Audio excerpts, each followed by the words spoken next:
All right. Sure. And there's still decent battery left in there? Yeah, there's battery in there. Okay. So what's this one all about? That's the full force roller. It's definitely the more aggressive of the three that we carry. You'll notice that it's got quite a few different knobs on that.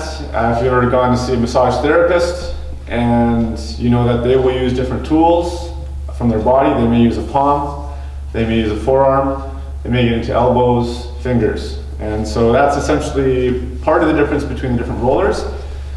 Getting on something like the full force is like getting a bunch of elbows or knuckle beds put into your body. And so the advantage to that is an elbow or a knuckle or the bumps on these rollers can get a little bit deeper.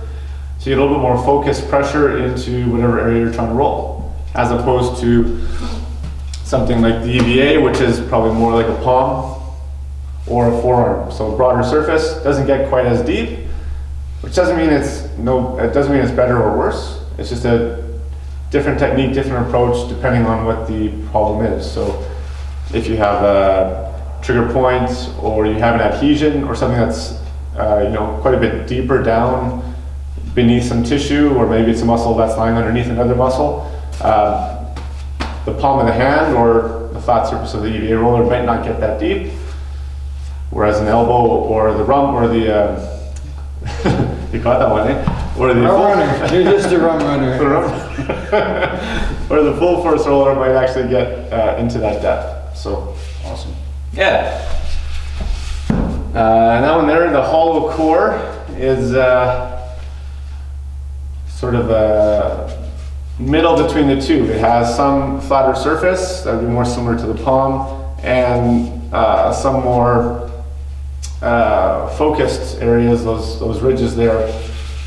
Not quite as intense as the full force roller, but still going to get a little bit more specific or a bit more focalized pressure than the flat areas. So kind of three approaches depending on what you're looking for. And a lot of it comes down to experience and tolerance. So if you've never rolled before and you get onto onto the full force roller for your first time, you may never get on a roller again if you think, wow, that was just unbearably uncomfortable. So if you've never been on a roller before, it can be good to start on something like this. Right? It's not as aggressive, not as deep. It's going to space out that pressure a little bit more evenly, make it a little bit more tolerable for your introduction to foam rolling.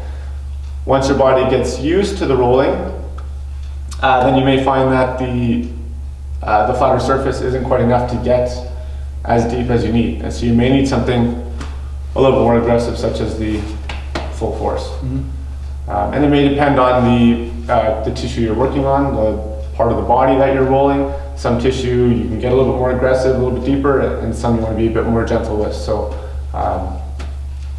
and then we'll come up with some of our videos as far as different ways to use the rollers on different areas, and maybe how intense or how deep you would want to go with them. So do we tell people when they say that, well, I'm just I'm sore here, I'm just going to go ahead and do this, or I don't need a massage, I can just use these, or right. My shoulder's sore, I'm going to just, I heard this, I'm going to go ahead and use that ball on there. And yeah. How do we answer those questions? Well, it's a great question, DJ, and self-myofascial release has become a lot more popular recently. So the foam rollers, the lacrosse balls, the other type of myofascial balls, and it seems, everyone's hearing about it, everyone's starting to do it. What's important to keep in mind is that, when you tear a muscle or you experience some type of limitation in your musculoskeletal system, you're going to go see a registered massage therapist to work on you. You're not going to go to the local butcher to work on you, because a massage therapist knows what they're doing. They know what to look for. They know how much pressure to put into you. A butcher is just going to start chopping up the meat, right? And that's not necessarily the best approach. And so when you go and use one of these tools, you may not have the same knowledge that the registered massage therapist has, and you might be treating your meat more like the butcher. What about the massage therapist with the last name Butcher?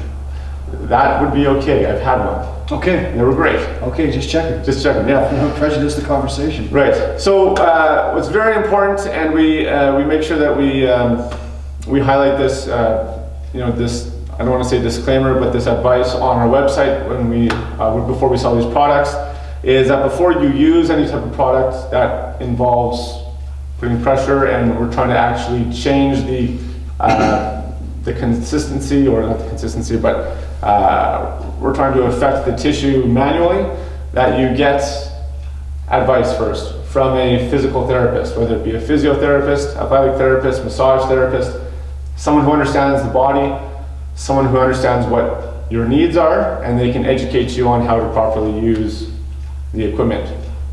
Awesome. Instead of just hopping on one of these and going willy-nilly on it. Perfect. Yeah. Awesome.